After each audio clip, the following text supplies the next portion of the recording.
estés aquí. La honra y gloria sea, como siempre, para Dios. Comencé entonces, desde la oportunidad pasada, a ver este tema titulado El Cristo, del cual nosotros comenzamos mirando acerca de las definiciones que tiene la palabra Cristo y cómo la Escritura en Juan capítulo 1, versículo 41 nos enseña de que cuando hablamos del Cristo, estamos hablando del Mesías. Dice la escritura, este halló primero a su hermano Simón y le dijo, hemos hallado al Mesías, que traducido es el Cristo. Entonces, aquí vemos la revelación de las escrituras que nos enseña de que no es que una cosa sea el Mesías y otra el Cristo. No son el mismo personaje, simplemente que Mesías es una palabra que proviene del hebreo y Cristo es una palabra que proviene del griego. Pero, ¿de dónde nace este estudio? Nace del conocimiento que tienen unos seres espirituales denominados en la escritura como demonios acerca del Cristo. Dice Lucas capítulo 4 en el versículo 41. También salían demonios de muchos, dando voces y diciendo, tú eres el Hijo de Dios.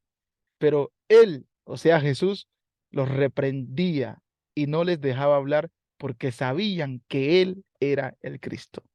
¿Quién sabían que Jesús era el Cristo? Los demonios.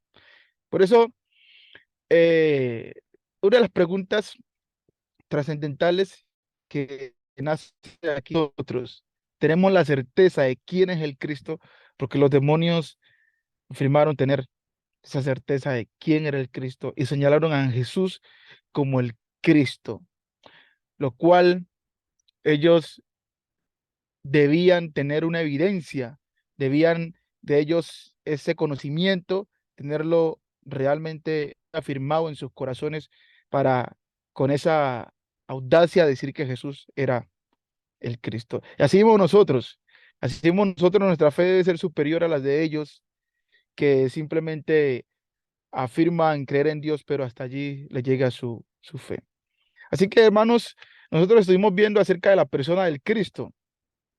Esto un poco como para recapitular brevemente sobre el punto anterior, que es que el Cristo era una persona real de un mundo real. Y hablando de su linaje, nosotros si pudiéramos hacerle una prueba de ADN al Cristo, se nos sería fácil de pronto identificar quiénes realmente son sus padres. Si realmente eh, María eh, y José tienen algo que ver con la persona del Cristo, en este caso Jesús.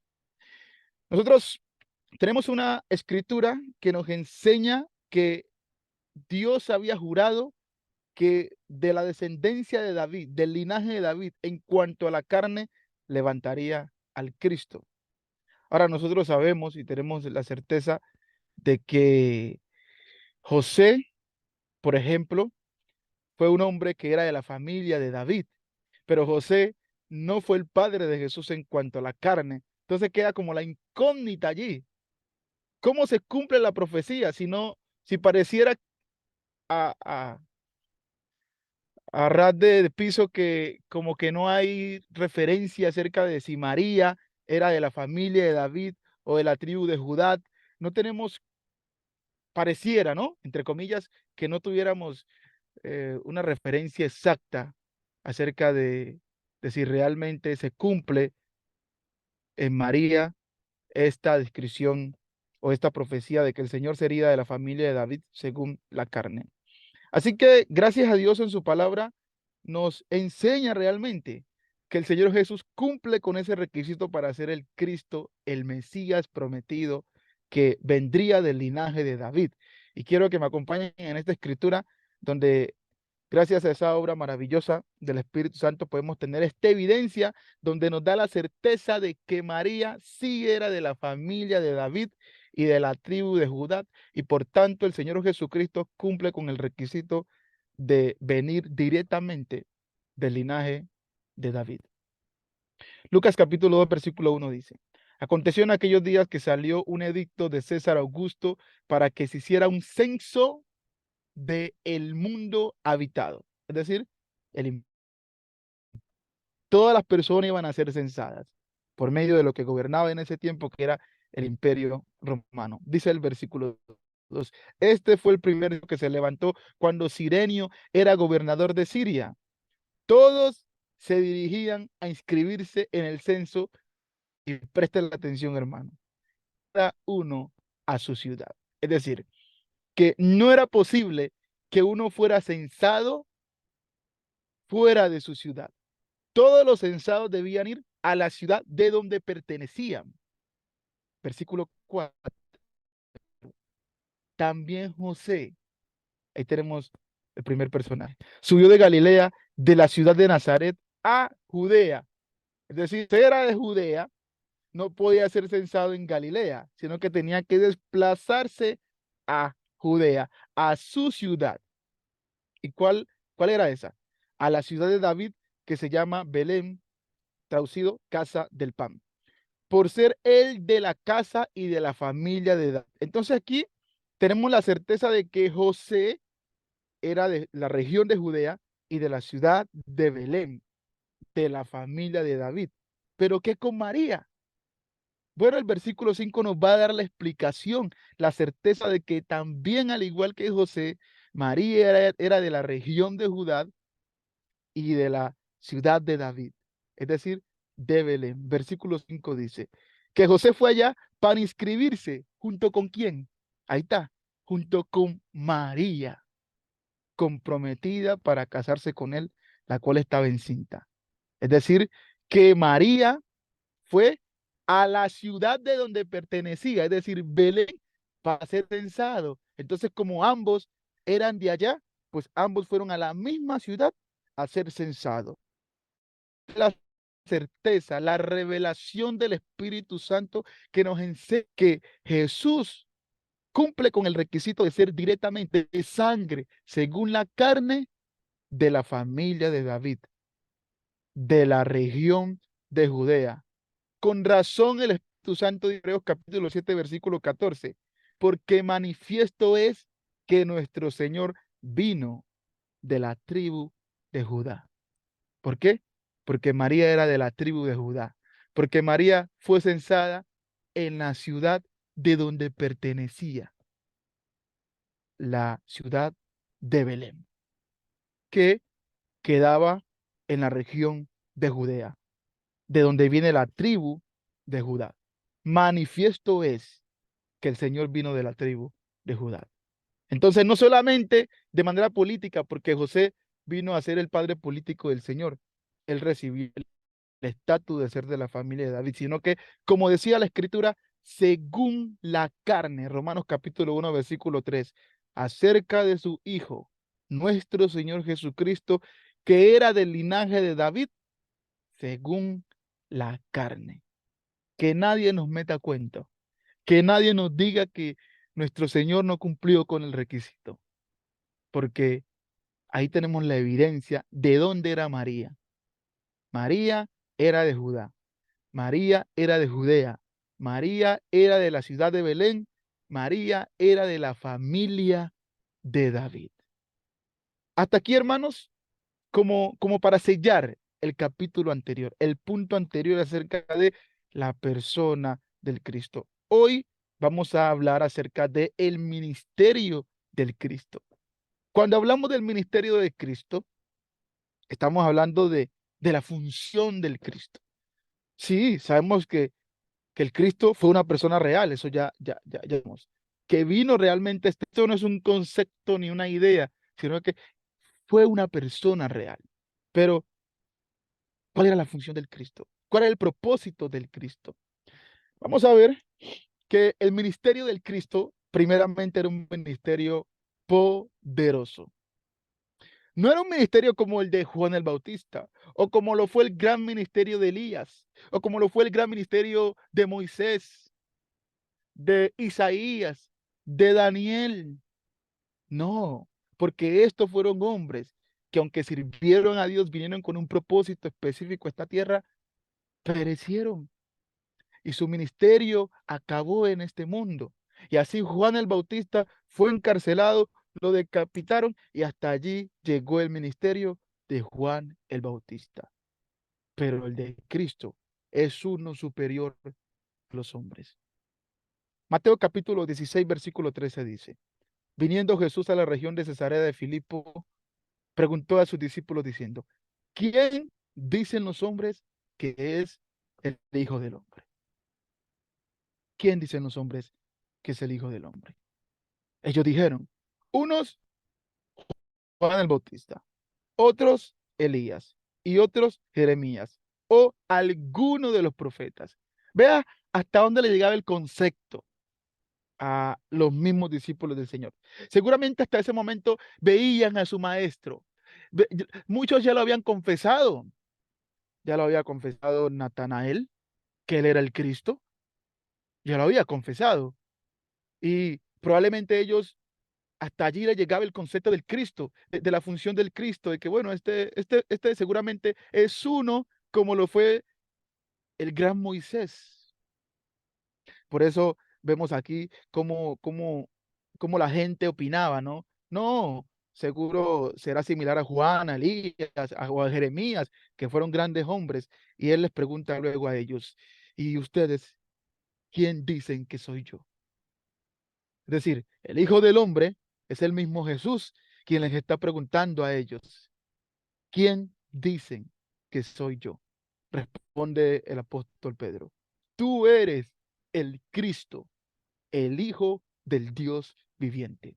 Aquí entonces tenemos que el Hijo del Hombre es el mismo Jesús quien hace la pregunta y que a la misma vez, por la confesión divina que hace Pedro, Él es el Cristo. ¿Y quién es el Cristo? El Hijo del Dios viviente. Y venía esto, versículo 17, le respondió Jesús, bienaventurado eres Simón, hijo de Jonás, porque no te lo reveló carne ni sangre, sino ¿quién? Mi Padre que está en los cielos. Vamos viendo la naturaleza del Cristo, tal cual es su poder, porque Él es el Hijo del Dios viviente. Es decir, uno que tiene la potestad de Dios.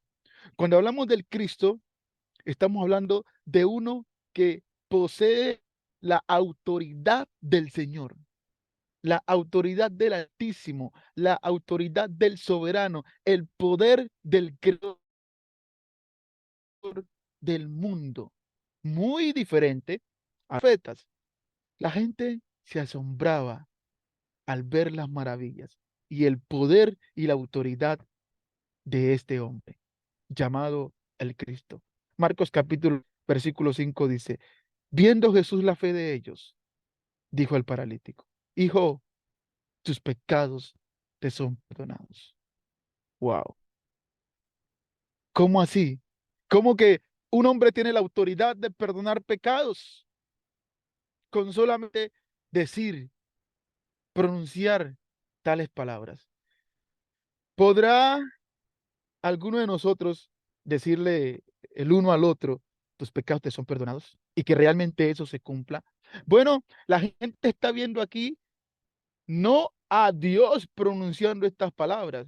No, pensemos, los judíos en este evento están viendo a un hombre pronunciando estas palabras. Ellos no están viendo a Dios pronunciando estas palabras, ellos están viendo a un hombre, por eso se escandalizaron. Pero estaban allí sentados algunos de los escribas, los cuales pensaban en sus corazones. O sea, estaban dentro de ellos preguntándose, ¿por qué habla este así? Está blasfemando, está haciendo una injuria a Dios. ¿Quién puede perdonar pecados sino solo Dios? Y esta es una gran verdad. Nadie puede perdonar pecados sino solamente Dios. Entonces, ¿qué se cree este Jesús? ¿Qué se cree este? ¿Será que este se cree igual a Dios? ¿Que dice tus pecados te son perdonados? ¿Se creerá este igual a Dios? Bueno, el Señor les va a demostrar que cuando le dijo al paralítico, tus pecados te son perdonados, realmente ocurrió aquella bendición que está en esas palabras. Versículo 8. Al instante Jesús, con la autoridad de Dios, porque nadie puede conocer las cosas que están en el corazón del hombre, sino el mismo hombre. Pero Jesús, el Cristo que tiene la potestad de Dios, conoce todas las cosas. Así que él, conociendo en su espíritu que pensaban de esa manera dentro de sí mismos, les dijo, ¿por qué piensan estas cosas en sus corazones? Wow. ¿Por qué piensan estas cosas en sus corazones? ¿Qué es más fácil decir? ¿Decir al paralítico, tus pecados te son perdonados? ¿O decirle, levántate, toma tu camilla y anda? Pensemos nosotros, ¿qué sería más fácil? Pues sería más fácil decir, tus pecados te son perdonados. Imaginen un hombre paralítico allí y que con yo decirle, levántate, ese hombre se levante. No es una cosa imposible para nosotros eso. No es algo muy difícil, pues. Pero si yo le digo a él, tus pecados te son perdonados, como eso supuestamente nadie lo ve, como eso nadie lo ve, entonces, claro, sería más fácil yo atribuirme que puedo perdonar pecados y decirle a este hombre, ya, tus pecados te son perdonados. Y se acabó el asunto. Pero entonces, Señor, va a hacer lo imposible delante de los ojos de ellos, lo que ellos ven como más difícil para demostrarle que lo más fácil tuvo el poder que contienen esas palabras. Versículo 10. Pues para que sepan, para que se den cuenta que el Hijo del Hombre, es decir, el, el Cristo, el Hijo del Dios viviente, es decir, Jesús tiene autoridad en la tierra para perdonar pecados, dijo al paralítico, a ti te digo, levántate, toma tu camilla y vete a tu casa. Hasta aquí, hasta aquí sería lo fácil, decirlo, pero lo difícil es probarlo. Y él lo probó. Y el versículo 12 dice, y él se levantó y tomando al instante la camilla, salió a la vista de todos, de manera que todos estaban asombrados y glorificaban a Dios diciendo, jamás hemos visto cosa semejante. Que es que no era que como los falsos milagros de hoy, que supuestamente que Dios me sanó. Sí, ¿cómo fue ese milagro que Dios te sanó? Sí, el pastor oró por mí, me impuso las manos y yo fui al médico, al terapeuta y poco a poco me fui recuperando y, ya estoy sano y para la gloria de Dios, qué milagro. Y va a dar testimonio, guau, Dios hizo un milagro en mi vida. No, los milagros del Nuevo Testamento eran cosas que ocurrían al instante, al instante. Levántate. Y ese hombre que hizo, se levantó el paralítico, se levantó en presencia de todos ellos. Y si esto ocurrió, entonces ocurrió lo otro, que también sus pecados le fueron perdonados. Porque nadie puede perdonar pecados sin tiene la potestad de Dios. Y hablando con la mujer samaritana, dice Juan capítulo 4, versículo 25. Le dijo la mujer, sé que ha de venir el Mesías, llamado el Cristo. Cuando Él venga, nos declarará todas las cosas. Vea el entendimiento que tenía la gente, aún los samaritanos, que el Cristo contenía todas las cosas, que el Cristo conocía todas las cosas. ¿Quién puede conocer todas las cosas si no solo Dios? Versículo 26. Jesús le dijo, ojo, yo soy el que habla contigo. ¿Ustedes se imaginan eso? ¿Quién de los hombres que ha nacido en este mundo, que se ha atribuido que ellos son el Cristo, realmente lo han demostrado? Porque este que le dijo, yo soy esta mujer, no meramente lo estaba diciendo de palabra. En él se estaban cumpliendo todas las señales y profecías del Antiguo Testamento, como el elegido. Y el ministerio que estaba llevando a cabo, las obras que estaba llevando a cabo, ese ministerio del Cristo estaba dando testimonios delante de todo el pueblo judío, para que tuvieran la certeza de que este era el Cristo, porque muchos se iban a levantar diciendo, yo soy el Cristo. Muchos se levantarían diciendo que ellos eran el Cristo, pero no solamente de boca venía el Cristo, él venía a demostrarlo. Versículo 29, miren cómo lo demuestra. Dice la mujer, venid, ved a un hombre que me ha dicho todo cuanto he hecho. ¿No será él el Cristo? Vea el poder y la autoridad que tiene el Cristo de conocer todas las cosas. El Cristo conoce lo más profundo de nuestra vida.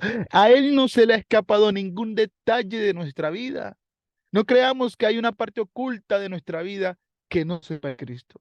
Él lo sabe todo. Como le dijo a ella, porque 5 maridos has tenido y aún el que tienes no es tu marido. Y era la primera vez que ellos se encontraban. Pero él no necesitaba preguntarle. Él no necesitaba que ella le contara la vida de ella, porque él conoce todas las cosas.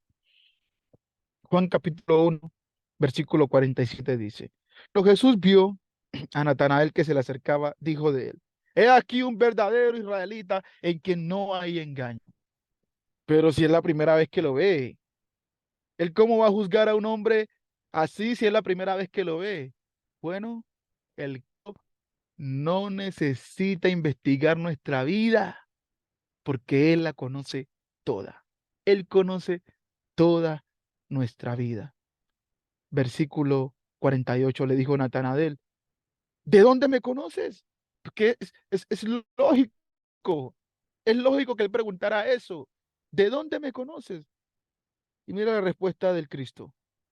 Antes que Felipe te llama, cuando estabas debajo de la higuera, te vi. Pero ¿cómo lo vio si no estaba en ese instante? No estaba allí en ese momento con él. ¿Cómo lo vio? Porque el Cristo tiene la potestad de Dios, del Dios omnisciente, del Dios omnipresente, que todo lo ve, que todo lo conoce y que escudriña hasta lo más profundo del corazón de los hombres. El Cristo lo ve todo y ya había visto a Natanael, ya conocía todo de Natanael y le suelta esta señal. Y Natanael se rinde a él. Respondió Natanael y le dijo, Rabí, tú eres el Hijo de Dios, tú eres el Rey de Israel. Wow. Versículo 50. Respondió Jesús y le dijo, ¿por qué te dije, te vi debajo de la higuera, crees? Cosas mayores que estas verás. Y me encanta esta reflexión, porque Natanael no necesitó los, los grandes años de estudios para comenzar a confiar en él. Con esto que recibió, con esta verdad que recibió, esta revelación que recibió, no necesitó mucho para creer que era el Cristo. No, no necesitó mucho para confesarle. Muchas veces tenemos que estudiar cientos de veces con personas, hablarle de Jesús miles de veces. A veces a nosotros se nos tiene que hablar miles de veces de Jesús para nosotros comenzar recién a creer en Jesús. Y siempre y cuando nuestro corazón sea un corazón tardo para creer las palabras del Señor, pues obviamente vamos a estar privados del siguiente nivel, de las cosas que Dios les quiere mostrar. Seguro Natanael fue un hombre que gozó de ver esas cosas mayores que estas. ¿Por qué? Porque creyó a las primeras. Estamos creyendo en las primeras cosas que hemos creído del Cristo, lo que comenzamos a oír desde el principio del Evangelio de Jesucristo. Porque si creemos y somos fieles en lo poco, sobre lo mucho Él nos pondrá. A veces no avanzamos. ¿Por qué? Porque lo poco que debiéramos creer, no lo creemos. No confiamos en eso. No actuamos conforme a eso que el Señor quiere que actuemos. Si de verdad creemos que Él es el Hijo de Dios, que lo que Él nos dice es para nuestra bendición. No se necesitan muchas pruebas, miles de pruebas para creer que Él es nuestro Salvador, nuestro Redentor, para yo someterme a Él. Con un pestañazo que recibió Natanael, un destellito Este hombre se rindió al Hijo de Dios. Rindámonos, hermanos. Yo sé que todos los que estamos aquí, algo hemos recibido de Él. Confiemos en eso que hemos recibido de Él, rindámonos a Él y cosas mayores veremos. No nos privemos de las cosas que Dios quiere mostrarnos a nosotros, que quiere darnos, siendo incrédulos, siendo tardos para oír, siendo tardos para obedecer sus palabras. Y si aquí hay una persona que apenas está abriendo la oportunidad de conocer el Evangelio de Cristo, de que las señales y las evidencias de Jesús como el Hijo de Dios son tan contundentes que usted no necesita miles de estudios para obedecer el Evangelio de Jesús. Le invito a abrir su corazón a aquel que es el Hijo de Dios, el Rey del mundo, el Cristo. Tiene un ministerio que no solamente es poderoso, sino que es eterno. No como el ministerio de Juan el Bautista, que comenzó y tuvo su fin. No, el ministerio del Cristo fue uno y que no tiene fin jamás. Nunca terminará. Daniel capítulo 7 versículo 13.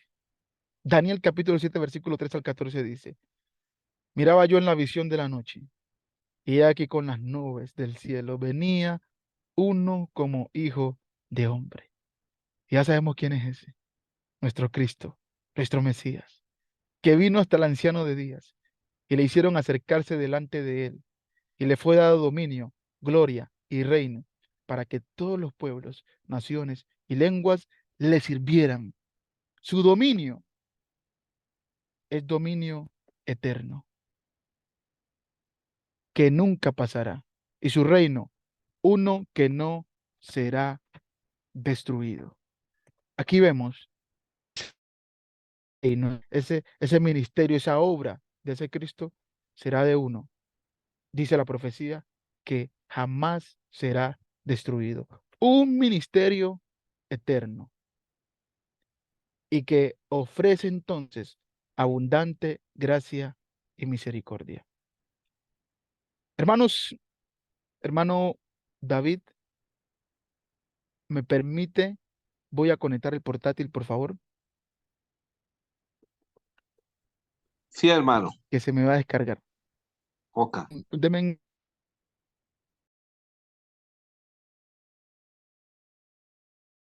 Gracias, hermano. amén. Entonces el Cristo tiene un ministerio eterno, pero ¿para qué? ¿Para qué es eterno el ministerio del Cristo? Bueno, para ofrecer abundante gracia y misericordia. O con la palabra abundante, ¿no? Porque estamos hablando de algo que está, es rico, es rico, es rico en ofrecer eso. Gracia y misericordia. Dice la escritura en Hebreos capítulo 4, versículo 14 al 16. Por tanto, teniendo un gran sumo sacerdote que traspasó los cielos, Jesús el Hijo de Dios, retengamos nuestra profesión. Veámoslo allí. Versículo 15. Porque no tenemos un sumo sacerdote que no pueda compadecerse de nuestras debilidades, sino uno que fue tentado en todo según nuestra semejanza, pero sin pecado. Acerquémonos, pues, confiadamente, ¿a dónde? Dice, al trono de la gracia para alcanzar misericordia y hallar gracia para el oportuno socorro. ¿Y hasta qué tiempo?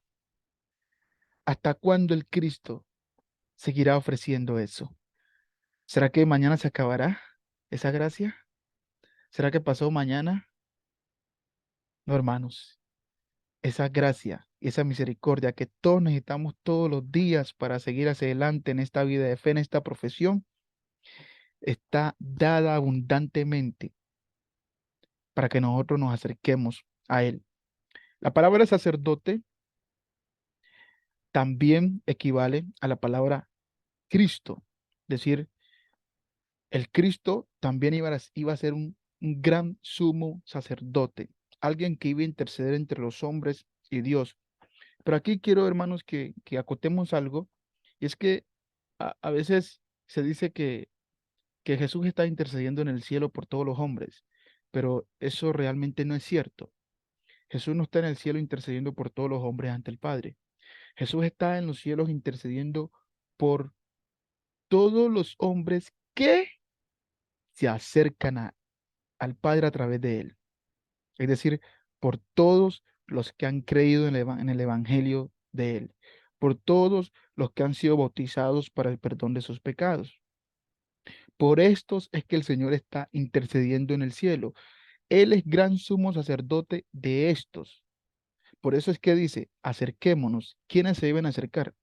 Los cristianos a los cuales esta carta fue escrita. Y esto es una gran bendición que tenemos solamente nosotros, hermanos, los que hemos creído en Jesús como el Hijo de Dios, como el Cristo, como aquel que está metiendo su mano por nosotros y quiere que nos acerquemos al trono de la gracia. Si nosotros perdemos esta batalla, si al final de nuestros días nosotros no vencemos, no será porque cesó la gracia del Señor, sino porque más bien será porque nosotros dejamos de acercarnos a Él, aquel que ofrece abundante gracia y misericordia para todos nosotros. Cristo entonces ofrece una ayuda perpetua. En el mismo libro, en Hebreos capítulo 7, versículo 24 dice, mas este, por cuanto permanece para siempre, tiene un sacerdocio inmutable, es decir, que no cambia. Versículo 25, por lo cual puede también salvar perpetuamente a todos los hombres. No, Él no puede salvar perpetuamente a todos los hombres. Dice, a los que por Él se acercan a Dios. ¿Quiénes son estos? Los cristianos, viviendo siempre para interceder por ellos. Ahorita mismo, Él está viviendo allá en los cielos para interceder por cada uno de nosotros. ¿Y cuál es nuestra tarea? Acercarnos a Él. Sí, hermano. ¿Cuál es la respuesta a la debilidad espiritual? ¿Cómo podemos reavivar nuestra fe? Allí está, acercándonos a Él. Si usted, hermano, ha sentido debilidad espiritual, está pasando por ese momento en el cual usted dice, es que estoy perdiendo la carrera, ahí está la respuesta. Acerquémonos a nuestro gran sumo sacerdote, que Él está viviendo siempre para interceder por nosotros, pero nosotros debemos acercarnos a Él y creer que Él tiene esa ayuda para nosotros perpetuamente, que no cesa y que abunda para aquellos que de corazón se acercan a Él. Entonces, hasta aquí hemos visto que el ministerio del Cristo es uno poderoso, uno eterno, y en esta oportunidad vamos a ver que también es un ministerio salvífico. Vino a salvar a todos los hombres.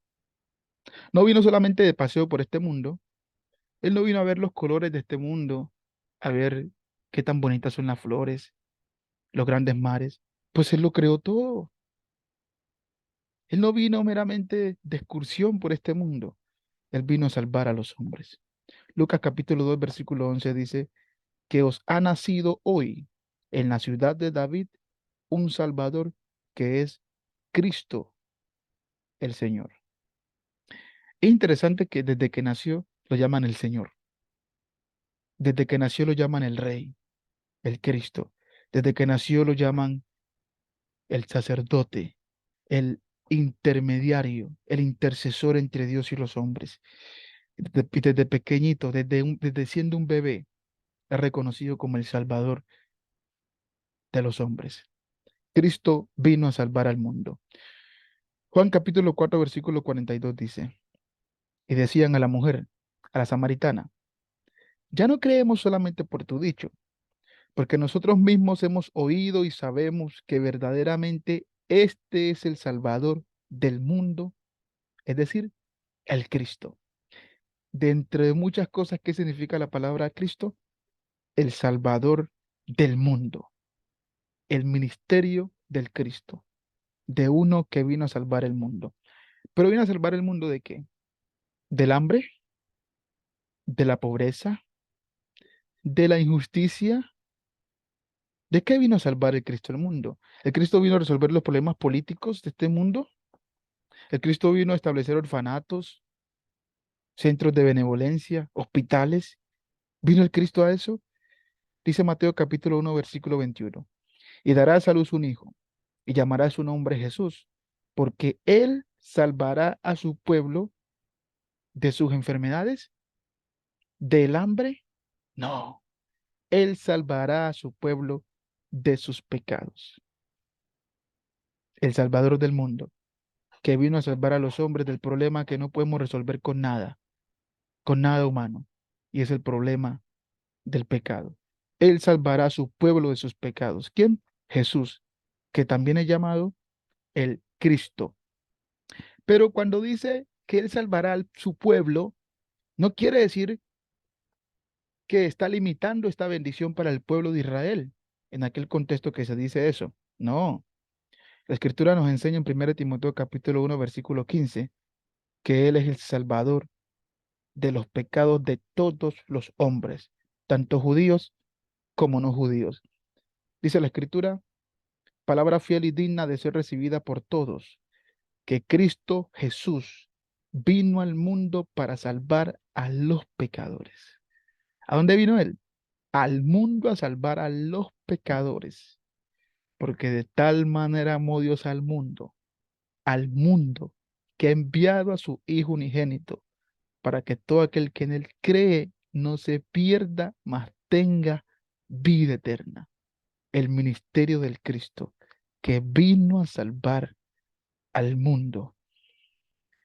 Entonces hemos aprendido acerca de quién es la persona del Cristo, ¿cierto? Una persona real, nació en Belén, del linaje de David, y su ministerio, que es el Salvador del mundo.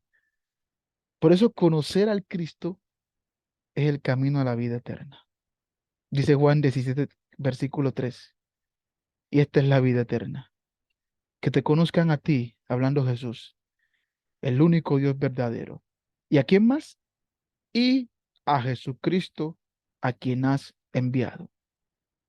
Los que quieren negar el poder de Jesús solamente lo leen hasta cuando dice que te conozcan a ti el único Dios verdadero. Pero no dice solamente eso el versículo. Dice y a Jesucristo. Entonces la vida eterna consiste en conocer a quién, no solamente al Padre, sino también al Cristo, al Hijo. Y las Escrituras nos llevan a conocer al Cristo de la vida eterna. Al Cristo de la vida eterna no se conoce mediante, mediante magia, mediante otras fuentes, mediante el libro de Mormón, mediante eh, las atalayas, mediante el manual de los católicos, mediante ninguna otra fuente, sino mediante las escrituras. Dice Juan capítulo 20, versículo 30. Hizo además Jesús muchas otras señales en presencia de sus discípulos, las cuales no están escritas en este libro. Pero estas, es decir, las que sí están escritas, se han escrito para que creáis que Jesús es el Cristo, el Hijo de Dios, y para que creyendo tengáis vida en su nombre. ¿Cuál es la autoridad máxima?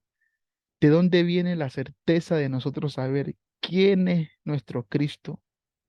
¿Quién es el verdadero Mesías? Y su función para con nuestra vida, las escrituras.